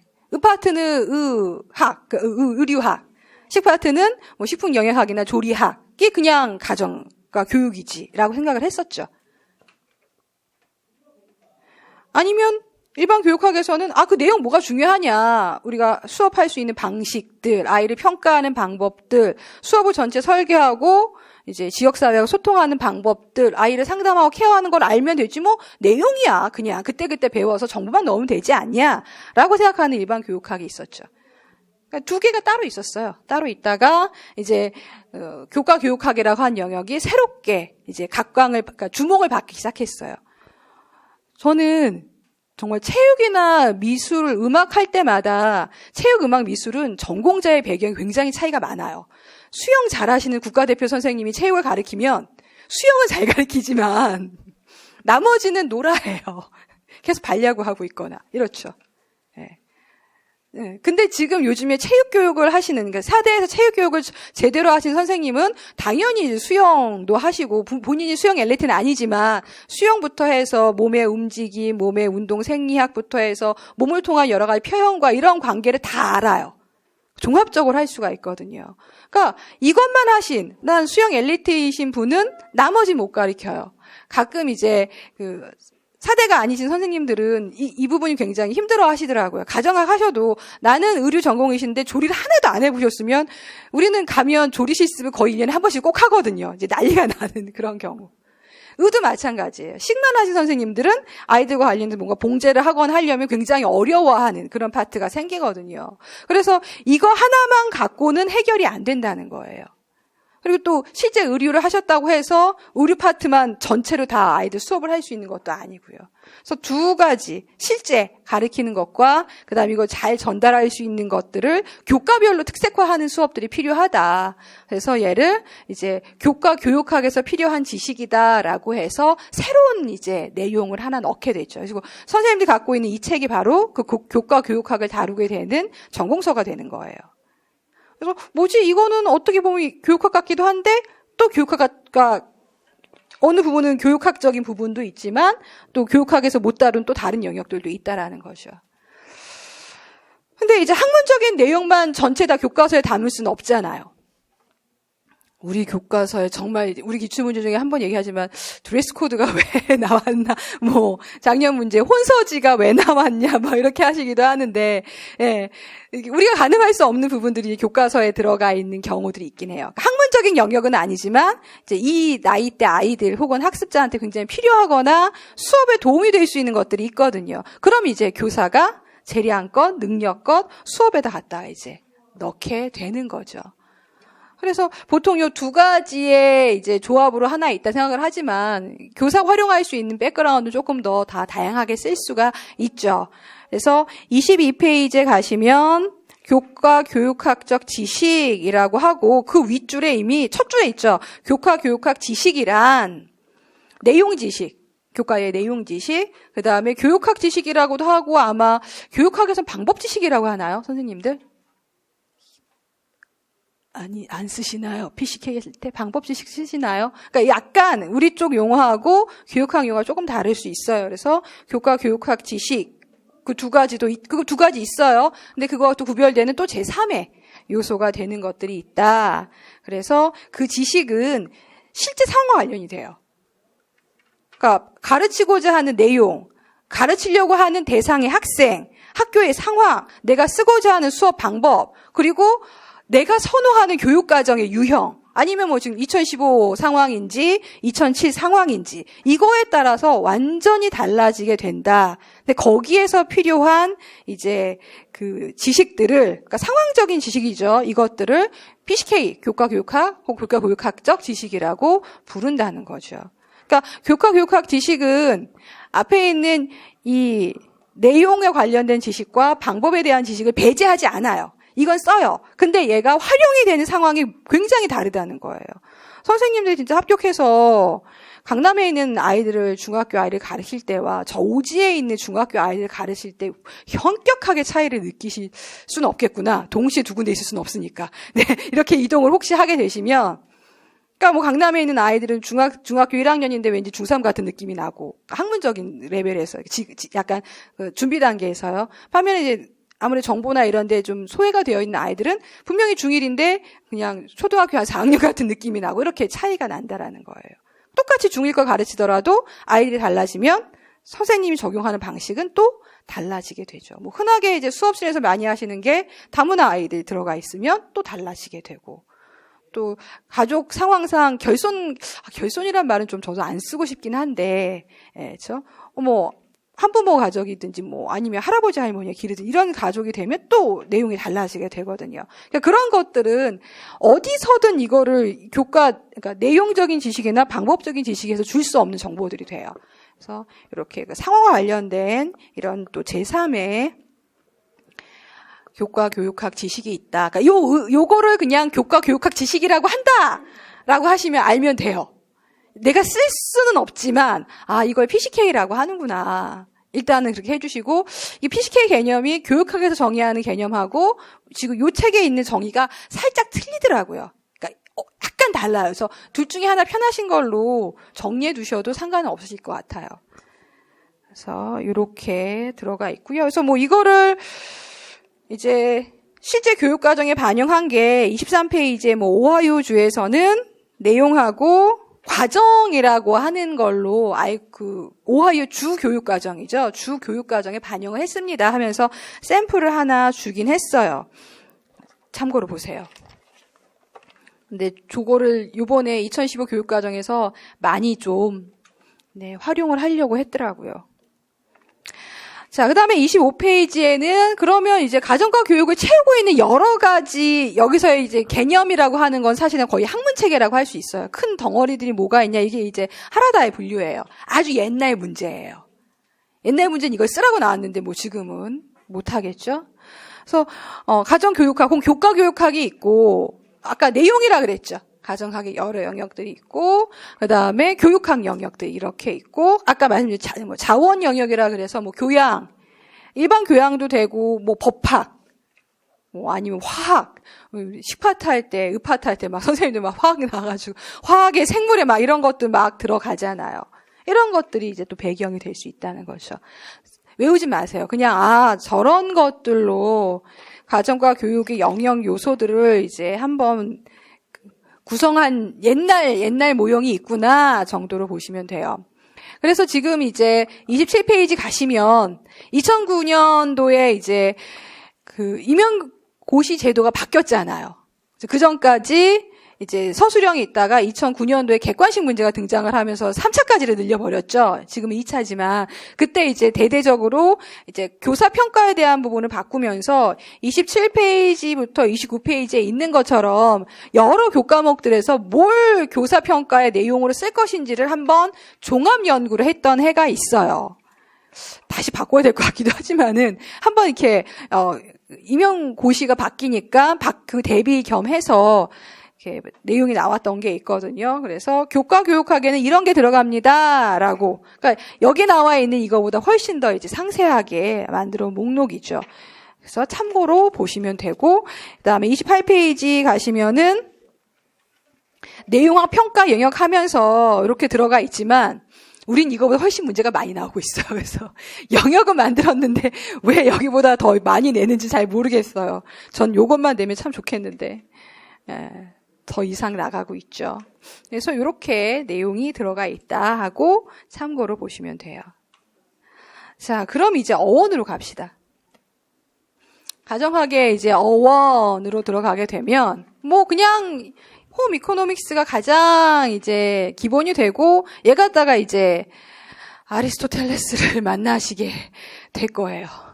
네. 한 번도 나오는 문제가 아니긴 한데 안 하고 건너뛰기에는 또 하버마스 브라운을까지 건너가야 돼서 보고 가시면 좋아요. 홈 이코노믹스라는 단어를 가장 많이 쓰고 그 다음에 뭐 휴먼 에콜로지라고 하는 말도 썼고요. 아니면 선생님들 거에는 컨슈머, 패밀리 앤 컨슈머 사이언스라고 들어가나요? 네, 30페이지 가면 패밀리 앤 컨슈머 사이언스라고 나와 있는 이제 그 명칭. 자, 가정교과 아니에요. 가정학이에요. 왜냐면 이제 가정학의 그 명칭에 따라서 그 학교에서 가르치는 교과의 명칭에 영향을 주기도 하기 때문에 일단 가정학의 명칭을 먼저 본 거고, 그러니까 그 교과 교육학이 있기 전에 가정학이 먼저 있었기 때문에 얘를 먼저 살펴본다고 생각하시면 돼요. 교과 아니 가정학이에요. 그래서 가정학의 정의를 사용을 해서 가정교과의 성격을 좀 한번 이제 정의를 해보려고 하는 거라고 보시면 돼요. 자, 그래서 이제 29페이지에 가시면 이제 아리스토텔레스가 내용이 같이 나오죠. 요거는 더 뒤에 가야 나오겠구나. 학문 영역 나오려면요. 아리스토텔레스의 이제 29페이지에 가면은 니코마스 윤리학이라는 게 있다. 그리고 아리스토텔레스는 지식을 한 5가지 정도로 얘기를 했다. 중요하진 않아요. 그냥 거기에 봤더니 실천 이성이라고 이제 여기서는 practical reason을 이제 실천 이성이라고 해석했고 다른 책에는 다르게 해석을 할 수도 있어요. practical이라는 단어가 굉장히 다 한국어로는 되게 여러 가지로 그 용어가 쓰이고 있어요. 그래서 practical reason이라고 하는 게 들어가고 거기서 파생이 된 학문이 바로 이제 홈 이코노믹스예요. 예, 얘의 어원을 찾아봤더니 이제 practical reason에서 나왔다. 그래서 선생님들 거에 이제 아래 보시면 이제 5가지의 그 뭐 학문 혹은 지식에 범주하면서 세 번째 이제 practical reason 하면서 나올 거예요. 제가 뒤에다가 넣은 것 같긴 한데 뭐 아니면 프린트 오늘 그 일정이 나와 있는 5페이지에 가서 보시면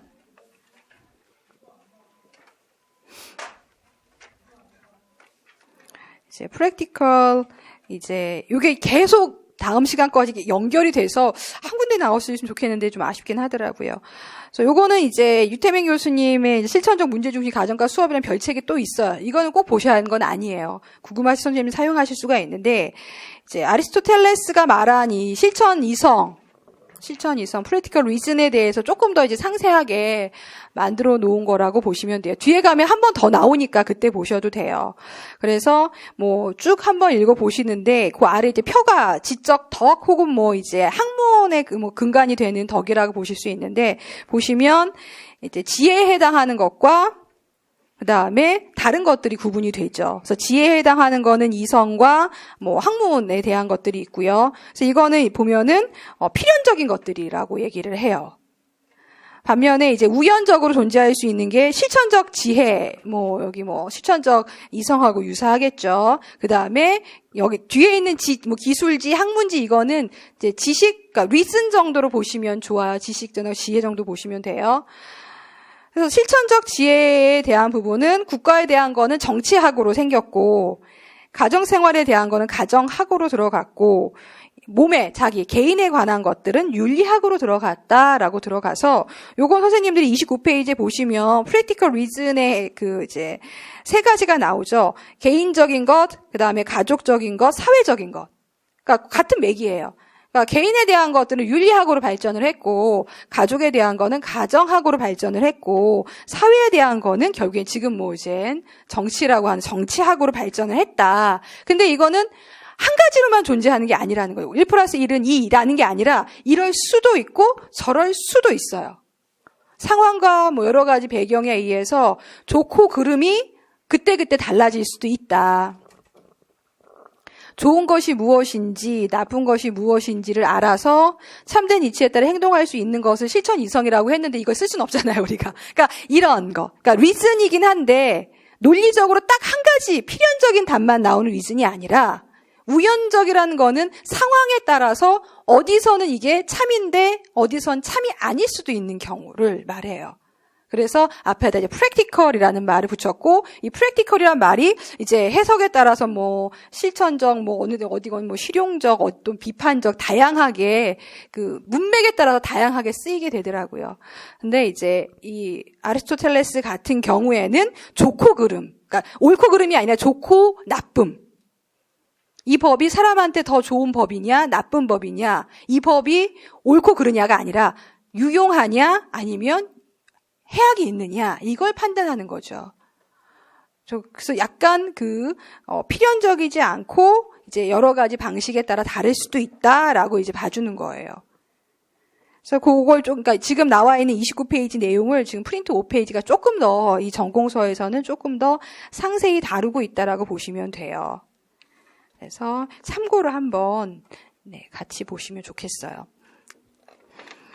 자, 그거 외에 이제 30페이지에 있는 게 휴먼 에콜로지라고 나와 있는데, 요거는 이제 나중에 가족 파트에서 할 수 있는 생태학이라는 부분이 있고요. 그러니까 가정학도 뭐 분야별로 이렇게 딱딱딱딱 나눠져 있는 게 아니라 가족을 둘러싸고 있는 여러 환경체계가 있잖아요. 여러 환경체계가 있으니까 그 환경체계를 어떻게 다루고 상호작용하는지 여기에 중심이 되는 과목이다, 학문이다라고 생각을 했어요. 그래서 30페이지 Family and Consumer Science 위 단락을 보시면 인간 생태학은 하면서 나와요. 그래서 이제 환경에 어떻게 서로 영향을 주고받는지를 연구하는 것이다. 그게 이제 가정학이다라고 봐주는 입장이고, 그 모델이 이제 모리슨 모델이 있는데, 모리슨 모델까지 우리가 봐야 할 것 같진 않아요. 네, 모리슨 모델 보시면은 자연 환경과 인적 환경과 인공 환경으로 나누어서 그 환경이 인간한테 어떤 영향을 주는지를 탐구하는 학문이에요. 그러니까 인간 생태학이 따로 있어요. 그 입장에서 가정학을 보려고 했던 관점이 있다라는 거죠. 지금은 잘 안 쓰더라고요. 에콜로지 관점을 잘 안 써요, 최근엔요. 뭐 3번 같은 경우 패밀리 앤 컨슈머 사이언스는 그냥 가족과 이제 뭐 소비자 쪽 관련해서 명칭을 바꾼 거긴 하고요. 그렇구나라고 보시면 돼요. 그래서 31페이지에 가면 지금 봤던 이 세 가지 정의가 어떤 식으로 변해해 왔는지를 얘기를 하고 있고, 이제 지금 결국에는 32페이지 가시면 브라운 박사의 학문이 결국에는 아리스토텔레스부터 올라오거든요. 아리스토텔레스와 하버마스와 이제 브라운에 의해서 이제 지금의 교육과정 모형이 나왔기 때문에 말은 뭐 사명지향적인 실천 비판 과학이라고 나오긴 하죠. 그냥 나중에 국가교육과정 2015를 보시면 2009부터 그렇긴 했는데 그냥 이렇게 가정교과는 실천교과예요. 이렇게 나와요. 실천교과예요. 그러니까 가정학을 이제 여기 나와 있는 실천과학 혹은 뭐 실천 비판과학 이렇게 정의하고자 해요. 지금의 현재 가정학이 모두 그렇다가 아니라 그렇게 해야 한다라고 지향을 하고 있어요. 근데 뭐 그럴지 안 그런지 잘 모르겠어요. 각 가정과 대학이나 가정과 교육을 하는 사대가 그런지는 모르지만 이제 미국은 지향을 비판과학 쪽으로 실천과학, 실천비판과학, 앞에 뭐 사명지향까지 나오긴 했지만, 사명지향은 또 지금 봐야 돼요. 그리고 우리는 이제 교과교육을 하는 입장에서 가정과 교과는 실천교과예요 라고 그냥 국가교육과정에 이렇게 간단하게, 여기다 실천비판과학과 쓰기 너무 길잖아요. 실천비판과학 쓰시면 이제 왜 비판이냐? 그럼 과학하고 뭔 차이가 나냐? 이게 들어가니까 두 개 뺐어요. 그냥 실천교과예요. 근데 여기서 말하는 이 실천이 우리가 말하는 그냥 do가 아니라 practical의 의미를 갖고 있다는 거지. 아까 아리스토텔레스가 말했던 practical의 의미를 갖고 있어요. 프랙티컬의 의미를 갖고 있는 실천의 의미예요. 그러니까 역시 아리스토텔레스까지 가면 좋고 나쁨을, 사람한테 이롭고 이롭지 않음을 판가름할 때 기준이 될 수 있는 그거 관련된 모든 학문들을 이제 프랙티컬이라는 용어로, 실천 이성이라고 하는 용어로 해서 넣고 있다는 거죠. 그래서 지금은 이제 그러고 싶어 해요. 현재 그렇다가 아니라 지향점이라고 보시면 돼요. 자, 그러면 이제 가정학이 다루고 있는, 가정과 교육에서 다루고 있는 내용은 뭐냐? 우리 아까 소비자학도 있었고, 의류학도 있었고, 여러 가지가 있잖아요. 그래서 이미 저번 시간에 우리는 구성을 했죠. 패턴이 있었고, 입체 구성, 이렇게 여러 가지 용어들이 있었잖아요. 이것들을 보통은 이제 명제적 지식이라고 해요. 그러니까 말은 중요하지 않아요. 그냥 지식, 개념, 이런 것들이에요. 예. 아까 생태학이다라든 것들도 그렇고. 선생님들한테, 자, 기억이 날지 모르지만, 네. 어스놀과 고드놀을 박으면 소기철이는 어디로 해요?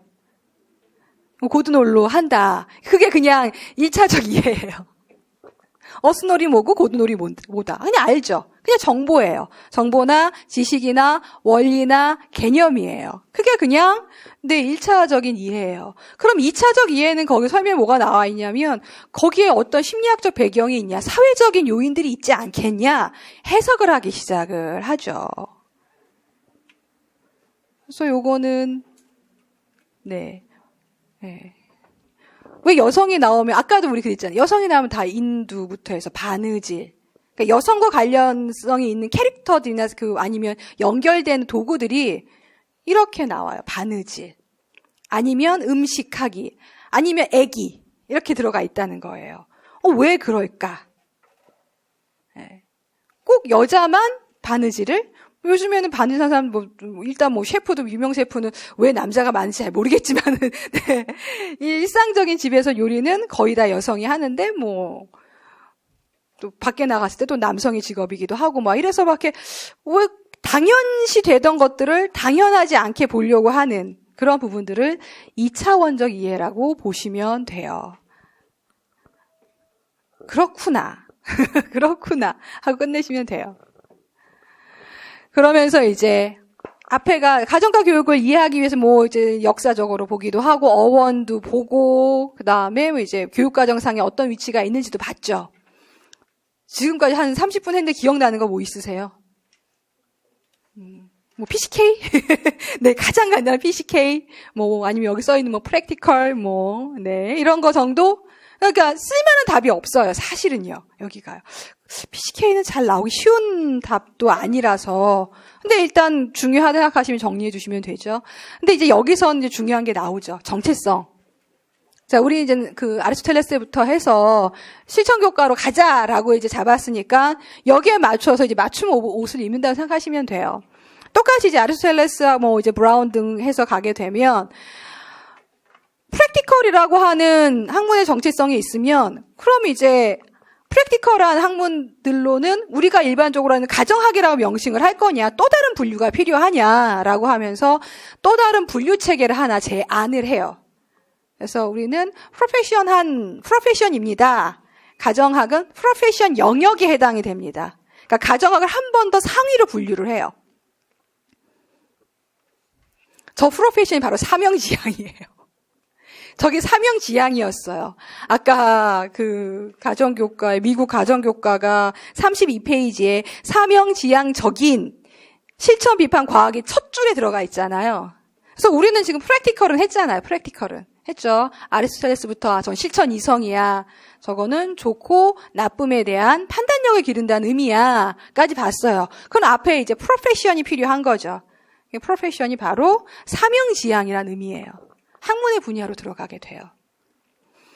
그 다음에 이제 기출문제가 아주 많은 이제 하버마스, 이제 브라운이 연결되는 세 가지 행동 체계를 보고 기타 이제 가정교과의 성격과 앞으로의 비전 정도가 들어가 있어요. 그러면 프로페션까지 보고 잠깐 쉴게요. 자, 35페이지에 가시면 교과 교육학의 학문적 본질 하면서 나와요. 35페이지에 가정교육학의 학문 유형하면서 나오죠. 그래서 BMP는 다른 거 아니고 브라운하고 파울로치라고 하는 학자의 그냥 중요하지 않아요. 그 사람 이름 우리가 외울 건 아니니까. 자, 그래서 가정교육학 혹은 가정학. 그러니까 이 사람이 가정교육학의 그 의뢰를 받은 이유가, 그러니까 주 단위별로 우리나라 국가교육과정 있잖아요. 그래서 가정을 넣을 건지, 가정하고 기술을 붙일 건지, 뗄 건지, 초등학교에선 이거를 가정이라고 할 건지, 실과라고 할 건지 이런 결정들을 내려야 돼요. 국가 수준에서. 근데 미국 같은 경우에 국가 수준이 아니라 주 단위별로 있죠. 주 단위별로 저 가정학을 어떻게 할 것인지에 대해서 이제 의뢰가 들어간 거예요. 이 사람한테. 자기 논문이기도 했지만. 그래서 그럼 여기선 가정학이라고 잘 안 써요. 홈 이코노믹이라고 쓰지도 않고 우리처럼 우리는 기술적 가정은 아마 홈 이코노믹 앤드 기술은 뭘까? 뭐죠? 테크놀로지인가요? 네, 땡큐. 네, 테크놀로지 이렇게 쓴대요. 네, 그게 필요하거든요. 그러니까 우리 국가교육과정 그 말을 쓴단 말이에요. 그럼 얘네들은 주 교육과정에 뭔가 써야겠죠. 그 말을 이제 찾으려고 한 거예요. 하면서 물론 이 말을 쓰고 있진 않지만 거기는 더 달라요. 그냥 텍스처 이렇게. 그러니까 가정학이라는 게 아니라 개별 영역들로 더 들어간 게 너무 많더라고요. 그래서 학문의 유형을 의뢰받아가지고 어서 찾아갈까 하다가 역시 아리스토텔레스 굉장히 좋아하시니까 아리스토텔레스가 말한 학문의 유형 범주가 순수와 그다음에 프로페션이라고 하는 사명지향과 그다음에 해석적 학문으로 나뉜다라고 봤어요. 학문을 할 때. 아까는 지혜예요. 사람이 이제 리즌, 이성을 쓰는 부분이 어디에 있는지를 보고 한 거라면 또 학문을 하는 것도 틀리잖아요. 이거는 합리적인 이론을 구성해 나가는 거니까 학문을 하는 쪽으로 봤을 때는 아리스토텔레스가 이제 순수와 사명지향과 해석을 했는데 순수 학문은 정말 순수해요. 이렇게 하기 좀 그렇긴 하지만은 35페이지에 있는 것처럼 수학 여기는 지금 화학, 물리학, 경제학, 사회학이 순수학인지 잘 모르겠어요, 저는요. 근데 화학, 과학적인 부분들, 수학, 이런 건 원리가 정확하죠. 그렇죠? 이거는 그냥 순수 학문이에요. 물론 그걸 이용해서 어딘가에 이제 이득을 취할 수 있긴 하지만 그냥 그 원리 자체를 알고자 하는 거고 해석적인 학문은 대표적인 보통 예술 분야가 다 그렇죠. 무용부터 해서 음악.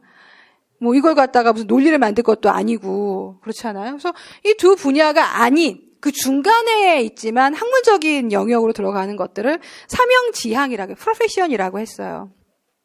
근데 이 사명지향은 사람한테 도움이 되는 학문이 있고, 사람이 아닌, 간접적으로 이제 사람한테 도움이 되는 학문이 있다라고 봐서 35페이지 보시면 인적 서비스 분야라고 나오죠. 의학이 아주 대표적이죠. 얘는 사람을 직접 고치지 않아요. 근데 굉장히 엄청난 학문적인 배경이 필요로 한 거죠.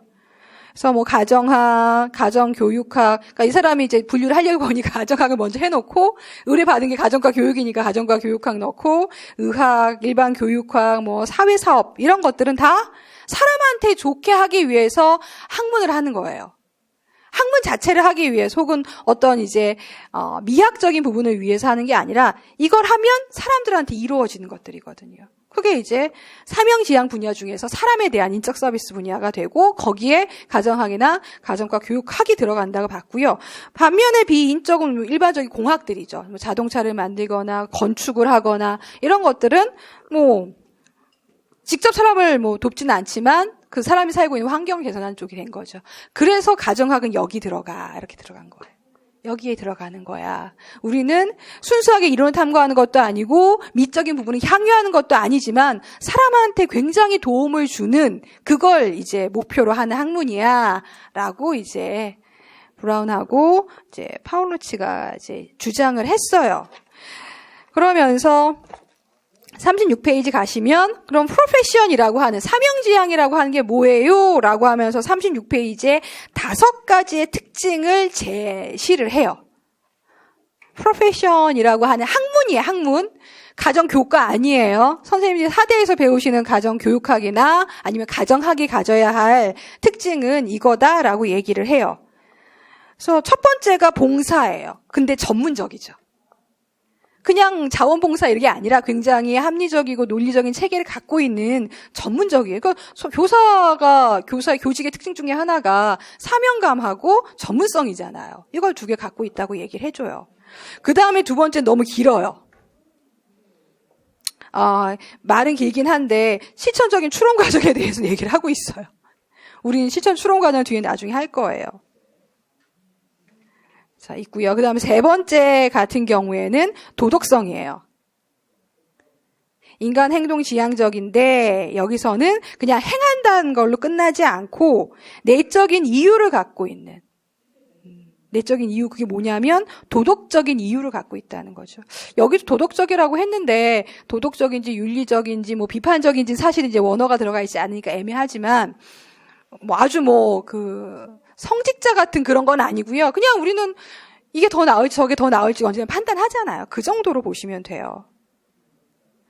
그 다음에 네 번째 보시면 개인의 문제만 해결하는 게 아니라 여기 보시면은 그룹이라고 나오죠. 그러니까 공동체까지 확장이 된다고 보는 거죠. 완벽하게 그냥 윤리학처럼 개인의 문제만 다루는 게 아니라 가족이든지 교육학은 그 사람이 속해 있는 집단이 있잖아요. 공동체가 있기 때문에 그 공동체에 대한 것까지도 관심을 갖게 되고, 그 다음에 똑같은 말이에요. 5번도요. 그래서 학문 내에서 발생하는 문제보다는 사회에서 일어나는 문제에 관심을 가진다. 왜냐하면 사람이 사회에 속해 있고 그 사람한테 유익하게 하려고 하는 학문이니까 당연히 그 사람을 둘러싸고 있는 환경까지 관심을 갖게 되는 거죠. 자, 그러면서 37페이지에는 지금 분명히 이제 프로페션 안에 가정학도 있고 가정교육학도 있어요. 그럼 이제 둘을 구분을 해줘야겠죠. 그래서 이제 역시 사람이 두 가지 구분해 놓고 있고, 이건 여러분 교재에 그대로 있어요. 37페이지에 가정학과 가정교육학이, 그러니까 의료학에서 배우는 것과 의료를 사대에서 가르치거나 교사가 사용할 때는 어떻게 차이가 나느냐예요. 자, 가정학은 이게 전체 가정학이 아니라 선생님들 의료학 해보시면 어디건 패턴이고, 좀 패턴 문제도 계속 봤지만 한복은 안 나와요. 그렇게 한동안 한복이 그렇게 중요하더니 한복을 가르치는 선생님도 잘 없으시다고 할 정도로 한복이 안 나와요. 그러니까 한때는 한복이 엄청났지만 지금은 또 사그라들었죠. 근데 우리 교과서에는 늘 한복이 들어가 있어요.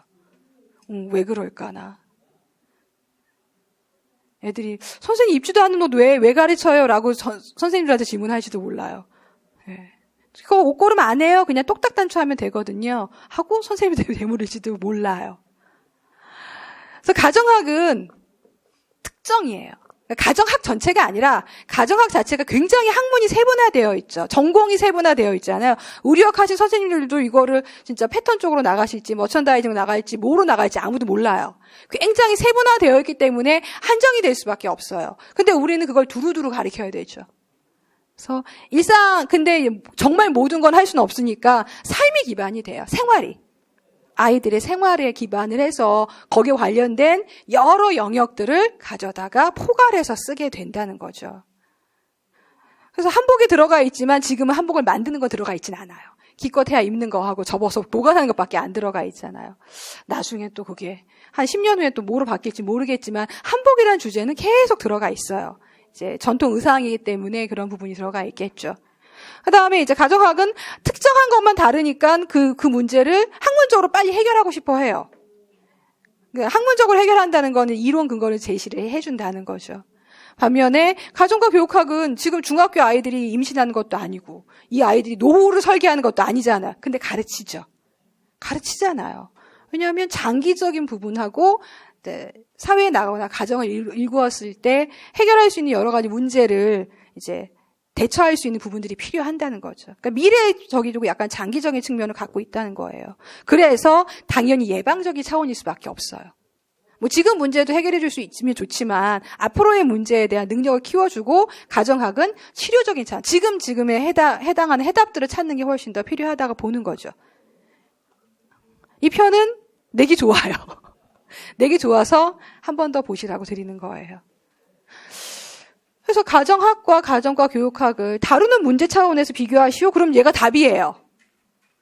똑같이 쓰실 수는 없지만 포인트를 잘 잡으시면 답을 쓰실 수 있을 거예요. 이거를 어떻게 똑같이 써요? 당면의 특정의 영역의 문제를 내가 다 어떻게 하냐는 거죠.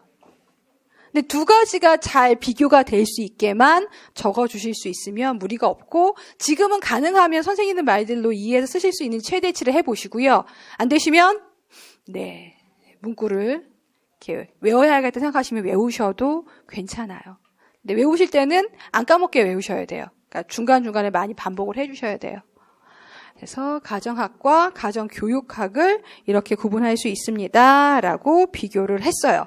자, 지금 이제 30분이니까 45분까지 쉬고 나서 이제 3가지 행동체계를 들어가고 가능하겠죠? 설계까지 들어가도록 해보겠습니다.